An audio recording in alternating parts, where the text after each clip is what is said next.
তাই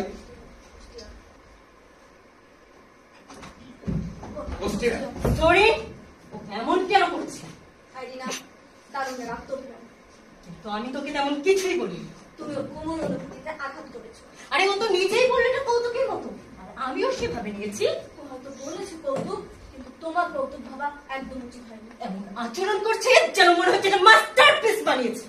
উফ, আমার ধৈর্য এমন আক্রমণাত্মক খোঁজা, আমার ধৈর্য কি এবং ধ্যানমগ্ন তপস্বীর ধৈর্য পর্যন্ত ভেঙে যাবে না। সরি, আমাকে মানতেই হবে আমাদের কোষ্টিয়া দিন দিন অর্থহীন ভাবে দাম্ভিক আর অহংকারী হয়ে যাচ্ছে। কিন্তু সবকিছু তো তোমাকে খুশি করার জন্য করেছে।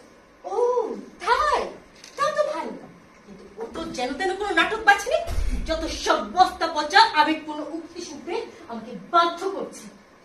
কি যেন শিল্পের নতুন ফর্ম, সৃজনশীলতার নতুন দিক উন্মোচন। মাই ফুড, এই যে শুনে রাখো, এসব ফর্ম যাই বলো আমার কাছে নিজের বেয়াদবি ছাড়া আর কিচ্ছু না। আচ্ছা, তুমি বোঝার চেষ্টা করো, লেখকের কাজই তো নিজের চিন্তা প্রকাশ করা।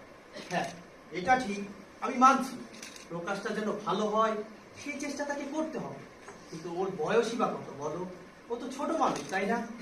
লিখুক না ওর মতো, তাতে তো আমার কোনো আপত্তি নেই, কিন্তু সেগুলো শুনতে আমাকে কেন বাধ্য করবে? আমি তা চাই না। আরে জুপিটার, আপনি কেন এত রেগে যাচ্ছেন? দেখুন, আমি কোনো জুপিটার নই, আমি একজন মহিলা।